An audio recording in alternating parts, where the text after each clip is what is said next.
உறவுகளே, மதிய வணக்கம். இன்றைக்கி என்ன சமையல்னா இக்கா மேரா. இதுக்கு நம்ம ஊரில் வந்து செந்நகரைன்னு சொல்லுவோம். அந்த மீன் எடுத்து வச்சுருக்கேன். தேங்காய் பால் இங்கே வந்து இப்படி கோத்தாவில் இருக்கும் தேங்காய் பால். ஆமாம், பதப்படுத்தி வச்சுருப்பாங்க. நல்லா பால் கெட்டியாக இருக்கும்.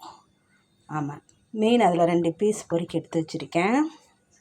பூண்டு, இஞ்சி இன்னும் வெட்டலை, இது மாதிரி ஸ்லைஸாக வெட்டணும். இஞ்சி, வெங்காயம், ஒரு தக்காளி, உருளைக்கிழங்கு அதில் பொரிக்கிறதுக்காக எடுத்து வச்சேன். அதை 2 பீஸ் போட்டுக்குவோம். சொதியில் நல்லா இருக்குன்னு பார்த்தேன்.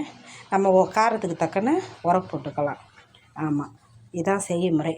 நான் செஞ்சுட்டு சொதி ஆனோன்னா வீடியோ போடுறேன். நன்றி உறவுகளே.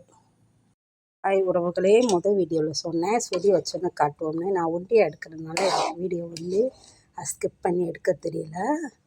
இந்தாருங்க, சொதி இப்படி தான் இருக்கும். தேங்காய் பால் சொதி.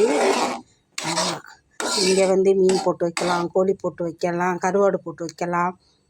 அது என்ன சொல்லுவாங்க, நன்னாஸ். ஆமாம், அன்னாச்சி பழம், அது போட்டு கருவாடு போட்டு வைக்கலாம். நல்ல ருசியாக இருக்கும். வாங்க சாப்பிட்லாம். ஓகே, தேங்க்யூ உறவுகளே.